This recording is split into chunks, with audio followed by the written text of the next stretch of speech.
ಪ್ರತಿ ವರ್ಷದಂತೆ ಈ ವರ್ಷ ಕೂಡ ನಮ್ಮ ಜಾತ್ರಾ ಮಹೋತ್ಸವದ ಅಂಗವಾಗಿ ಅದರ ಪೂರ್ವಭಾವಿಯಾಗಿ ಇವತ್ತು ನಮ್ಮ ಶ್ರೀಗಳು ಈ ಪತ್ರಿಕಾಗೋಷ್ಠಿಯನ್ನು ಕರೆದಿದ್ದಾರೆ.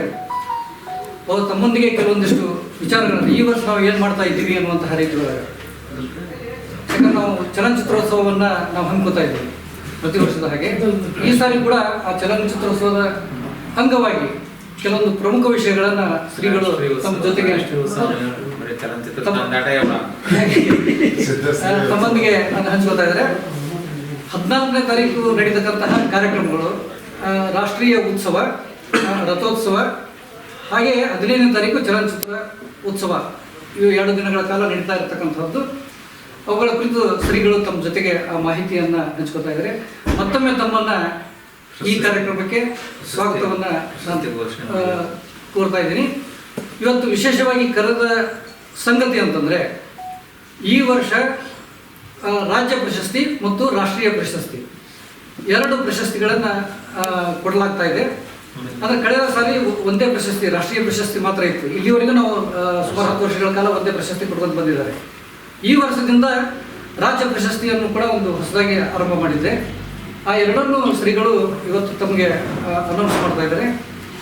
ತಾವುಗಳೆಲ್ಲ ನಮ್ಮ ಈ ಸುದ್ದಿಗಳನ್ನು ಎಲ್ಲ ಕಡೆ ಹರಡುವ ಮುಖಾಂತರವಾಗಿ ಹೆಚ್ಚು ಭಕ್ತಾದಿಗಳು ಆಗಮಿಸಿ ಈ 2 ದಿನಗಳ ಉತ್ಸವವನ್ನು ಯಶಸ್ವಿಗೊಳಿಸಲಿಕ್ಕೆ ತಾವು ಪ್ರಯತ್ನ ಮಾಡಬೇಕಂತ ತಮ್ಮಲ್ಲಿ ಮತ್ತೊಮ್ಮೆ ಕೇಳ್ಕೊತಾ ಇದ್ದೀನಿ. ನಮ್ಮ ಸಿದ್ದನಕೊಳ್ಳ ನಿರಂತರ ದಾಸೋಹ ಹಾಗೂ ಕಲಾ ಪೋಷಕರ ಮಠದ ವತಿಯಿಂದ ಆರ್ಥಿಕ ಅಭಿನಂದನೆಗಳನ್ನು ಹೇಳುತ್ತಾ ಸ್ವಾಗತವನ್ನು ಕೋರ್ತಾ ಇದ್ದೇನೆ. ಈಗಾಗಲೇ ಪ್ರತಿ ವರ್ಷದಂತೆ ಈ ವರ್ಷವೂ ಇದೇ ಜನವರಿ 14ರಂದು ಸಿದ್ದನಕೊಳ್ಳ ಮಠದ ರಥೋತ್ಸವ ಇರುತ್ತದೆ. ಅದರ ಜೊತೆಗೆ ಪ್ರತಿ ವರ್ಷ ನಾವು ರಾಷ್ಟ್ರೀಯ ಉತ್ಸವ ಹಾಗೂ ಅಂತಾರಾಷ್ಟ್ರೀಯ ಚಲನಚಿತ್ರೋತ್ಸವವನ್ನು ಮಾಡ್ಕೊಂಡು ಬಂದಿದ್ದೀವಿ ಈಗಾಗಲೇ 10 ವರ್ಷಗಳಿಂದ. ಅದಕ್ಕೆಲ್ಲ ಸಹಕಾರ ನೀಡಿದಂಥ ಎಲ್ಲ ಸಿದ್ದನಕೊಳ್ಳ ಮಠದ ಭಕ್ತಾದಿಗಳಿಗೆ ಮೊದಲನೇದಾಗಿ ಅಭಿನಂದನೆಗಳನ್ನು ಸಲ್ಲಿಸ್ತಾ ಇದ್ದೇವೆ. ಹಾಗೆಯೇ ವಿಶೇಷ ಅಂದರೆ ಪ್ರತಿ ವರ್ಷ ನಾವು ಒಂದು ರಾಷ್ಟ್ರೀಯ ಪ್ರಶಸ್ತಿಯನ್ನು ಮಾತ್ರ ಘೋಷಣೆ ಮಾಡ್ತಿದ್ವಿ. ಈ ವರ್ಷದಿಂದ ರಾಜ್ಯ ಪ್ರಶಸ್ತಿಯನ್ನು ಘೋಷಣೆ ಮಾಡಿರಿ ಅಂತೇಳಿ ಅನೇಕ ಜನ ಒಂದು ಒತ್ತಾಯದ ಮೇರೆಗೆ ನಾವು ಈ ಸರಿ ಒಂದು ರಾಷ್ಟ್ರೀಯ ಪ್ರಶಸ್ತಿ ಮತ್ತು ಒಂದು ರಾಜ್ಯ ಪ್ರಶಸ್ತಿಯನ್ನು ಮಾಡಿದ್ದೀವಿ. ಅದರ ಜೊತೆಗೆ ಚಲನಚಿತ್ರೋತ್ಸವದಲ್ಲಿ ಕೂಡ ನಮ್ಮ ಉತ್ತರ ಕರ್ನಾಟಕದ ಕಲಾವಿದರಿಗೆ ಕೂಡ ಪ್ರಶಸ್ತಿಯನ್ನು ಘೋಷಣೆ ಮಾಡಿದ್ದೀವಿ. ಅದು ಹೇಳ್ತೀವಿ ನೆಕ್ಸ್ಟು. ಈಗ ಅದರ ಜೊತೆಗೆ 3 ದಿನಗಳ ಕಾಲ ಉತ್ಸವ ಇದ್ದಿದ್ದು ಪ್ರತಿ ವರ್ಷ ಇರ್ತಿತ್ತು. ಆದರೆ ಈಗ ನಮಗೊಂದು ಸ್ವಲ್ಪ ಆರೋಗ್ಯದ ನಿಮಿತ್ತ ನಾವು 2 ದಿವಸ ಅಷ್ಟೇ ಮಾಡಿದ್ದೀವಿ. 1ನೇ ದಿವಸ ರಾಷ್ಟ್ರೀಯ ಉತ್ಸವವನ್ನು ಮಾಡ್ತೀವಿ, 2ನೇ ದಿವಸ ಅಂತಾರಾಷ್ಟ್ರೀಯ ಚಲನಚಿತ್ರೋತ್ಸವ ಮಾಡ್ತೀವಿ. ಈ ಒಂದು ಕಾರ್ಯಕ್ರಮಕ್ಕೆ, ಈ ಒಂದು ಉತ್ಸವದ ಸ್ವಾಗತ ಸಮಿತಿ ಅಧ್ಯಕ್ಷರಾಗಿ ಡಾಕ್ಟರ್ ವಿಜಯಾನಂದ ಎಸ್ ಕಾಶ್ಯಪ್ಪನವರು ಶಾಸಕರು ಇವರು ವಹಿಸ್ಕೊಂಡಿದ್ದಾರೆ. ಹಾಗೆಯೇ ಅನೇಕ ರಾಜಕಾರಣಿಗಳು ಕೂಡ ಆಗಮಿಸ್ತಾ ಇದ್ದಾರೆ. ಕೇಂದ್ರ ಮಂತ್ರಿ ಆದಂಥ ವಿ ಸೋಮಣ್ಣನವರು ಕೂಡ ಆಗಮಿಸ್ತಾ ಇದ್ದಾರೆ. ಅದರ ಜೊತೆಗೆ 14ನೇ ತಾರೀಕಿಗೆ ಅವ್ರದ್ದು ಇದೆ. 15ಕ್ಕೆ ನಮ್ಮ ರಾಯಚೂರಿನ ಶ್ರೀ ಬೋಸರಾಜ್ ಅವರು, ಸಣ್ಣ ನೀರಾವರಿ ಸಚಿವರು ಮತ್ತು ಮಾಹಿತಿ ತಂತ್ರಜ್ಞಾನ ಸಚಿವರು, ಅವರು ಕೂಡ ಆಗಮಿಸ್ತಾ ಇದ್ದಾರೆ. ಅದರ ಜೊತೆಗೆ ಅನೇಕ ಜನ ಚಲನಚಿತ್ರ ನಟ ನಟಿಯರು ಹಾಗೂ ಉತ್ತರ ಕರ್ನಾಟಕದ ಕಲಾವಿದರು ಕೂಡ ಭಾಗವಹಿಸಿ ಇದರಲ್ಲಿ ಯಶಸ್ವಿಗೊಳಿಸ್ತಾ ಇದ್ದಾರೆ. ಇದಕ್ಕೆಲ್ಲ ಮೂಲ ಕಾರಣ ಅಂದರೆ ಪತ್ರಿಕಾ ಹಾಗೂ ಮಾಧ್ಯಮ ಬಳಗದವರು. ಅವರಿಗೂ ಕೂಡ ಈಗಾಗಲೇ 10 ವರ್ಷಗಳಿಂದ ಈ ಒಂದು ಯಶಸ್ವಿಗೊಳಿಸ್ತಾ ಬಂದಂಥ ನಿಮಗೂ ಕೂಡ ಅಭಿನಂದನೆ ಸಲ್ಲಿಸ್ತಾ ಇದ್ದೀನಿ ಈ ಒಂದು ಇದರ ಮುಖಾಂತರ. ಈಗ ಪ್ರಶಸ್ತಿ ಘೋಷಣೆ ಮಾಡುವ ಸಮಯ.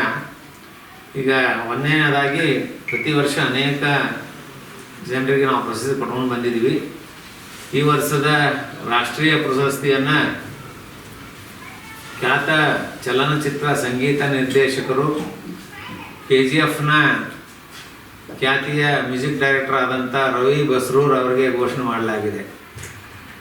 ಹಾಗೆಯೇ ರಾಜ್ಯ ಪ್ರಶಸ್ತಿಯನ್ನು ಇಲ್ಲೇ ನಮ್ಮ ಕಿನ್ನಾಳದ ಹುಡುಗ, ನಮ್ಮ ಉತ್ತರ ಕರ್ನಾಟಕದ ಹುಡುಗ, ಬೆಂಗಳೂರಲ್ಲಿ ಹೋಗಿ ಸುಮಾರು 100-150 ಹಾಡುಗಳನ್ನು ಬರೆದು ಚಲನಚಿತ್ರದಲ್ಲಿ ಸಾಹಿತಿಯಾಗಿ ಕಂಗೊಳಿಸುತ್ತಿರುವ ನಮ್ಮ ಕೊಪ್ಪಳದ ಕಿನ್ನಾಳದ ಹುಡುಗ ಕಿನ್ನಾಳ್ ರಾಜು ಇವರಿಗೆ ಘೋಷಣೆ ಮಾಡಲಾಗಿದೆ 2 ಪ್ರಶಸ್ತಿ. ಹಾಗೆಯೇ ಅಂತಾರಾಷ್ಟ್ರೀಯ ಚಲನಚಿತ್ರೋತ್ಸವದಲ್ಲಿ ನಮ್ಮ ಉತ್ತರ ಕರ್ನಾಟಕದ ಕಲಾವಿದೆಯಾದಂಥ ಕಲಬುರಗಿಯ ಸುನಂದಾ ಕೆ ಇವರಿಗೆ ಅತ್ಯುತ್ತಮ ನಟಿ ಪ್ರಶಸ್ತಿಯನ್ನು ಘೋಷಣೆ ಮಾಡಲಾಗಿದೆ.